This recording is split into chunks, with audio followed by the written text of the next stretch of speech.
할렐루야, 구티비 세상을 보는 창 5세고감을 시청하시는 시청자 여러분, 저는 광주 청사교회 백윤영 목사입니다. 우리 좋으신 하나님께 제 강의를 시청하시는 모든 분들에게 큰 은혜와 넘치는 복 주시기를 간절히 기도합니다. 교회가 길을 찾다, 세 번째 시간, 교회는 기도하는 집이다, 이런 제목으로 함께 여러분과 이야기를 이어가도록 하겠습니다. 교회다움이 무엇인가? 저는 이 문제를 두고 여러분과 함께 이야기를 나누는 중입니다. 교회다움이 무엇인가? 맛을 잃어버리지 않고 밟히는 소금 신세가 되지 않기 위하여 교회가 붙들어야 할 가치가 무엇인가? 불교의 불교다움, 캐톨릭의 캐톨릭다움, 너무나도 명쾌하게 설명할 수 있어요. 교회다움이 무엇인가? 교회는 어떤 곳인가?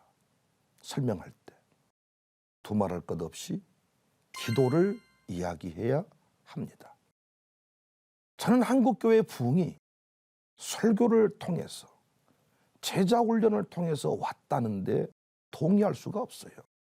한국교회의 부흥은 기도에서 왔습니다. 특별히 새벽기도에서 왔습니다. 1907년 장대영 교회 대부흥운동도 1903년 하디 선교사의 말씀 사경회와 아울러서 길선주 목사의 새벽기도와 연결이 되어 있지요. 우리 선조들은 위기를 만날 때마다 구국기도회를 열었습니다. 영혼의 메마름을 느낄 때는 여지없이 기도원을 찾았습니다. 그곳에서 금식하며 기도했습니다. 그래서 한국교회가 부흥할 때 더불어 기도원도 대성황을 이루었습니다. 여름, 겨울, 산상집회라는 이름으로 전국 기도원들이 그야말로 태목을 맞았어요. 위대한 부흥사 목사님들도 줄을 이었습니다. 당시 부흥사 목사님들의 집회 인도 방식은 반드시 설교 후에 통성기도 시간을 가졌고 함께 기도했습니다. 마지막 날에는 꼭 안수하면서 기도해 주었습니다.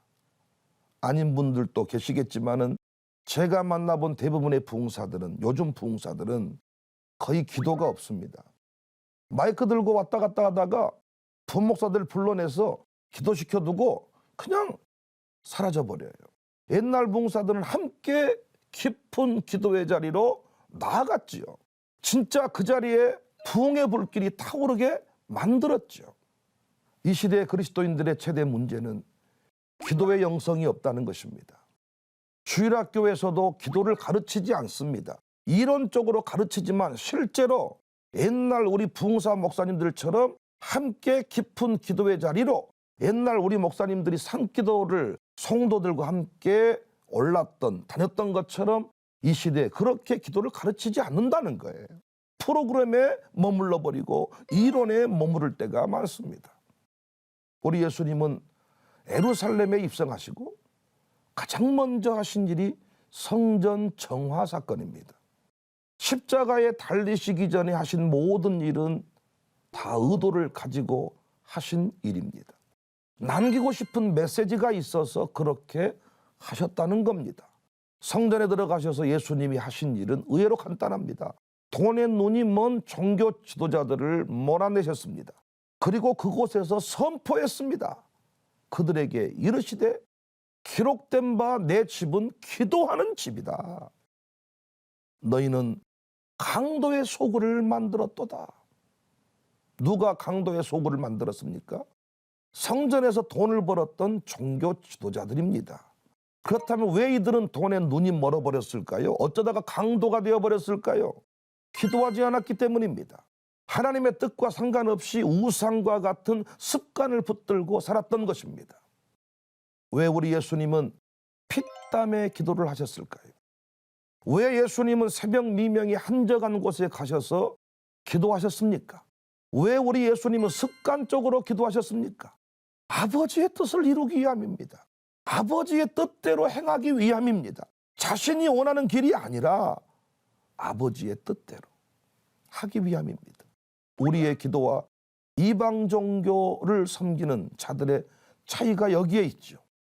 이방종교의 기도는 하면 할수록 내가 남습니다. 내가 도인이 되고 내가 신의 경지에 이르게 됩니다. 기독교는 다릅니다. 기도하면 할수록 나는 사라집니다. 하나님이 드러나고 그분의 뜻이 이 땅에 이루어집니다. 왜 오늘날 교회가 욕을 먹습니까? 왜 오늘날 교회가 돈 때문에 싸웁니까? 여러 가지 이야기를 할 수 있겠지만 기도하지 않기 때문입니다. 기도하지 않으니까 계산자라는 사람이 설치는 거예요. 기도하지 않으니까 부족합니다. 안 됩니다. 고백하는 거예요. 벳세다 광야에서 우리 예수님이 제자들에게 하신 말씀을 기억해야 됩니다. 요한복음 6장 5절 6절 말씀 보면 예수께서 눈을 들어 큰 무리가 자기에게로 오는 것을 보시고 빌립에게 이르시되 우리가 어디서 떡을 사서 이 사람들을 먹이겠느냐 하시니 이렇게 말씀하시면 친히 어떻게 하실지를 아시고 빌립을 시험하고자 하심이라. Where are we to buy bread? 어디에서? Where? 이때 빌립의 답이 일품입니다. 7절 빌립이 대답하되 각 사람으로 조금씩 받게 할지라도 200데나리온의 떡이 부족합니다. 안드레 답도 다르지 않아요. 9절에 여기 한 아이가 있어 보리떡 5개와 물고기 2마리를 가지고 있나이다. 그러나 그것이 이 많은 사람에게 얼마나 되겠사옵나이까? 쉽게 말해서 그러나 그것을 가지고 어떻게 이 많은 사람을 먹일 수 있겠습니까? 그러나 이렇게 많은 사람에게 그것이 무슨 소용이 있겠습니까? 이 말 틀린 말이 아니죠. 정확한 분석에 의한 이야기입니다. 하지만 결과는 달랐습니다. 요한복음 6장 11절 이하를 보시면 예수께서 떡을 가져 축사하신 후에 앉아있는 자들에게 나눠주시고 물고기도 그렇게 그들의 원대로 주시니라.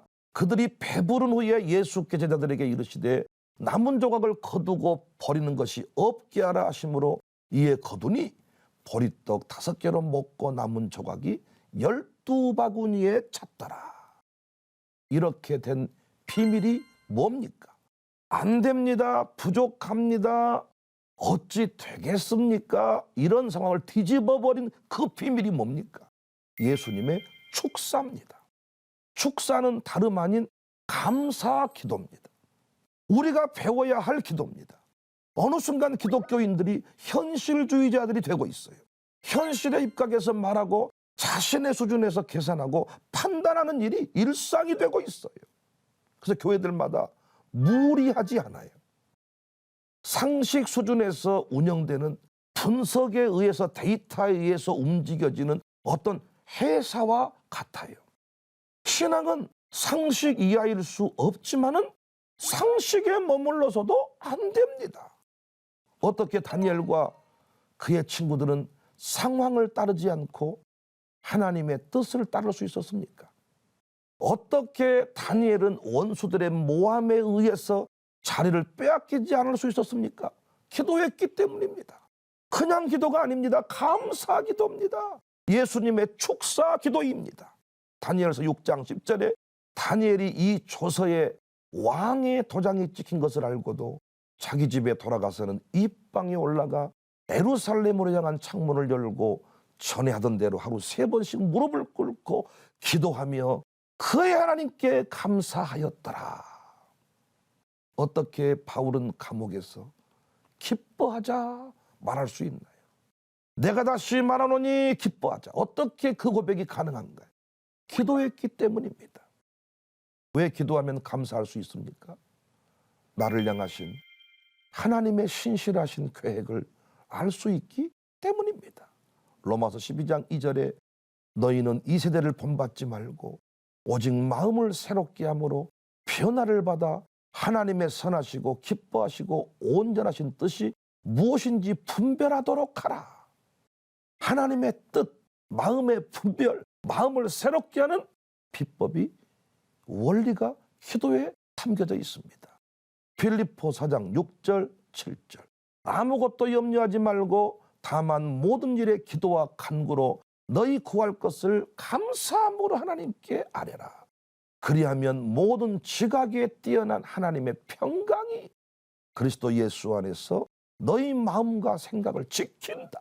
우리의 마음과 생각이 하나님의 뜻으로부터 이탈되는 것을 지켜준다는 것입니다. 무엇이? 기도가요, 기도가. 우리는 지난 시간에 교회는 잔치집이라는 사실을 확인했습니다. 왜 잔치하듯 살지 못할까요? 웃으며 행복하게 살아야 하지. 웃으며 행복하게 살아야 하지. 너도 한 번, 나도 한 번, 누구나 한 번 왔다 가는 인생. 누군가 가수가 이런 노래를 부르더라고요. 결론이 뭐냐? 웃으며 행복하게 살자는 거예요. 웃으며 행복하게 살아야지. 저는 이 노래를 듣는 순간 도전을 하는 듯 했습니다. 이 노래는 우리가 불러야 되는 거 아닙니까? 세상 사람들 웃을 일 없습니다. 기뻐할 수 없습니다. 그런데 왜 우리 기독교인마저도 기쁨을 잃어버렸을까요? 왜 웃으며 행복하게 살지 못할까요? 욕심 때문입니다. 두려움과 염려 때문입니다. 두려움이 밀려오는 거예요. 염려가 가득한 거예요. 내일 일에 대한 두려움이 있는 거예요. 이 모든 악순환의 고리를 끊어버리는 것이 기도입니다. 기도. 우리가 명심할 것은 응답을 주시기 전에 기도할 마음을 주십니다. 응답을 주시기 전에, 복을 주시기 전에 기도의 자리로 이끌어 주십니다. 저는 우리 교회가 새벽 기도회가 뜨겁고 방송국에서 특별 기도회를 청사교회에서 합시다. 이런 요청, 제안이 너무 좋았습니다. 이거 우연한 일이 아닙니다. 기도의 문을 여시는 것은 응답을 부으시겠다는 거예요. 새벽 기도가 뜨거워진다는 것은, 방송국이 우리 교회에서 특별 기도회를 하자고 요청하는 것은 하나님께서 주실 복이 있다는 거예요. 마귀의 견고한 진을 박살내시고자 할 때 기도의 자리로 우리를 이끄신다는 거예요. 시대마다 부흥의 역사를 주시기 전에 먼저 기도의 부흥이 일어나게 하셨습니다. 어떤 일을 할 때마다 안 되면 기도하자 우리 마음 아파요.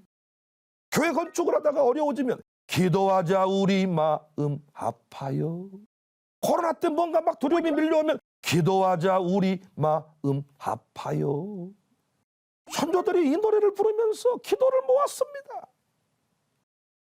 특별히 선조들이 사랑했던 새벽 기도. 기도하자 우리 마음 아파요. 그들은 왜 새벽을 깨웠다고 했습니까? 얼마든지 지금처럼 자동차가 없고 어떤 랜턴이, 가로등이 없던 때니까 날이 밝으면 좀 한가한 시간에 기도하면 될 텐데 새벽 4시 미명에 아직 동이 트기 전에 논뚝길을 타고 비포장 도로를 걸어서 산길을 넘어서 왜 그들은 그렇게 새벽 기도에 목숨을 걸었을까요? 그거 자신들이 뜻을 정한 것이기도 하지만 하나님께서 그렇게 인도하셨습니다.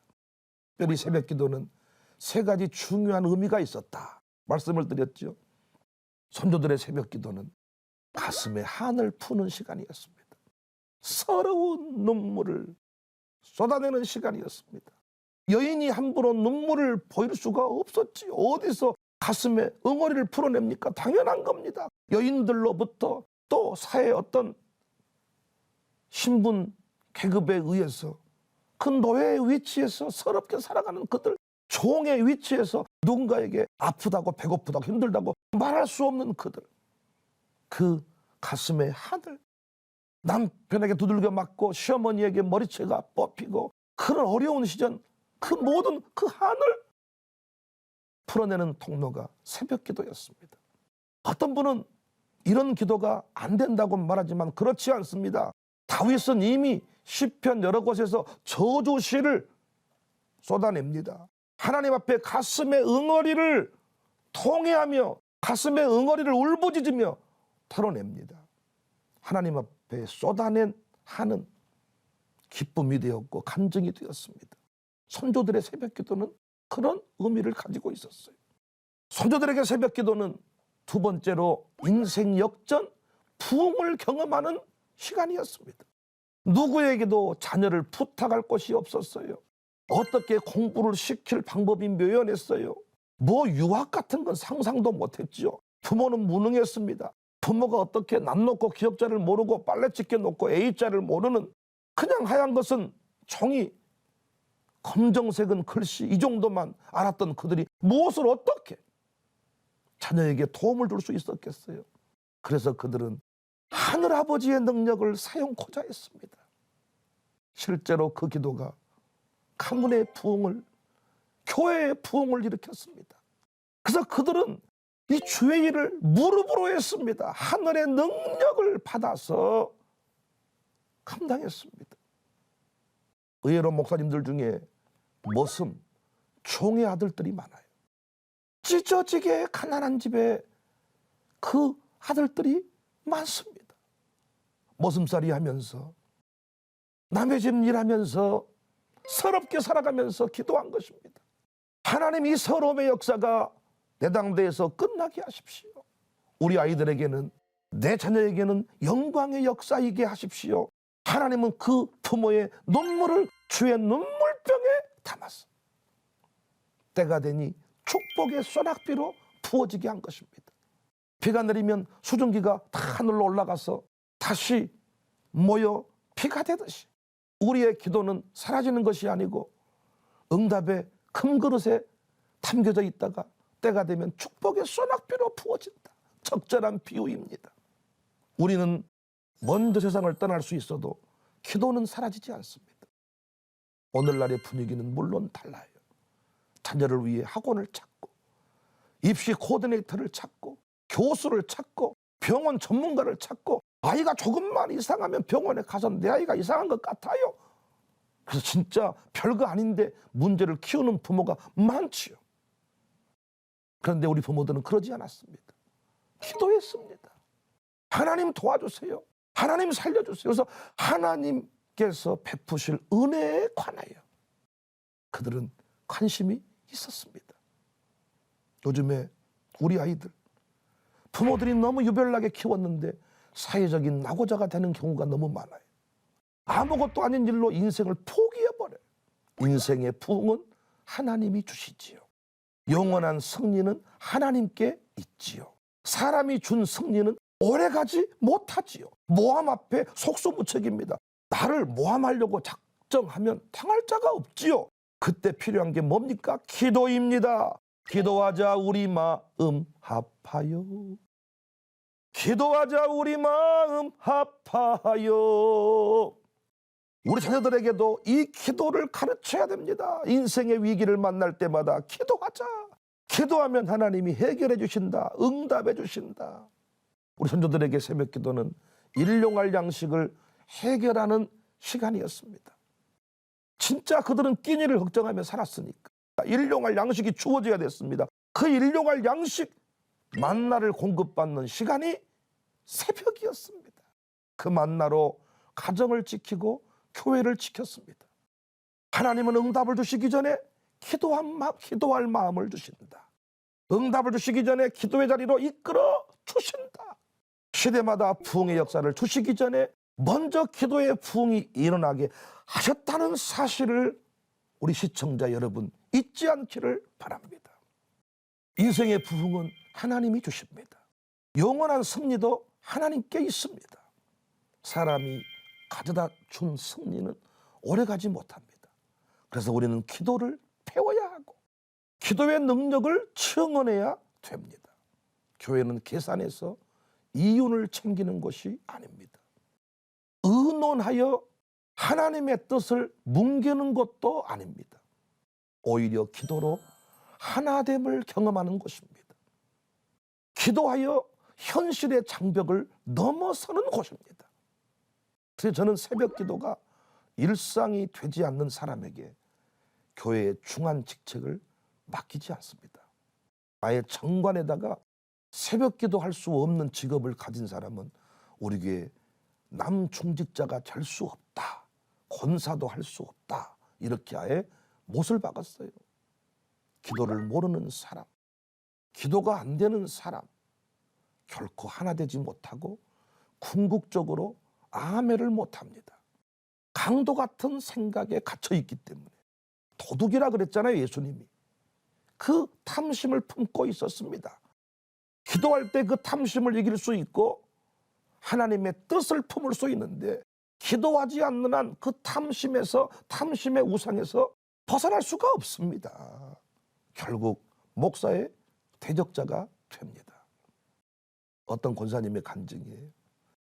하루는 술 먹는 남편이 새벽 기도하지 않고 매일 잠만 코골고 자는 권사 부인을 발로 차며 깨우더라는 거예요.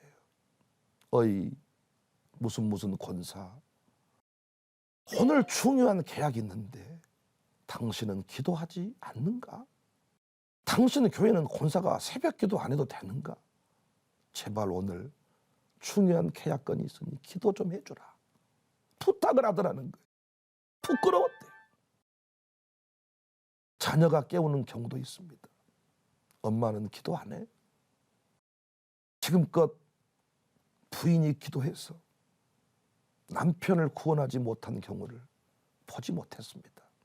물론 이런 기도 제목을 만들지 않는 게 좋지요. 믿음의 가정을 이루는 것이 하나님의 뜻이지만은 우리 예전에 하나님 몰랐을 때 결혼했던 분들을 말씀드리는 거예요. 사랑하는 시청자 여러분, 지금 기도할 때입니다. 저희 교회는 코로나 그 상황 때 공예배도 제대로 드리기 어려운 그런 분위기였잖아요. 성령께서 저희들에게 강한 도전을 줬습니다. 지금은 기도할 때다. 그래서 저희 교회 은혜채플이라고 약 300명 마룻바닥에서 기도할 수 있는 예배당을 저희들이 건축했습니다. 코로나 때문에 그곳에서 기도회를, 청소년 집회를 열지 못하고 있는데 감동을 주시더라고요. 그래서 코로나가 창궐한 그 시점에 기도회를 시작했습니다. 누가 나오겠느냐? 누가 모이겠느냐?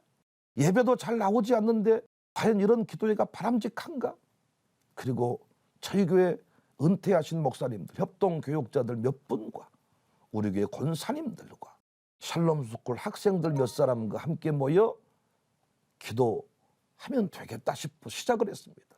방석을 깔고 시작했는데 지금은 전국에서 기도의 그 영성을 가진 사람들이 소문을 듣고 찾아와서 매주 목요일 오전 10시면 마룻바닥에서 나라와 민족을 위해 기도합니다.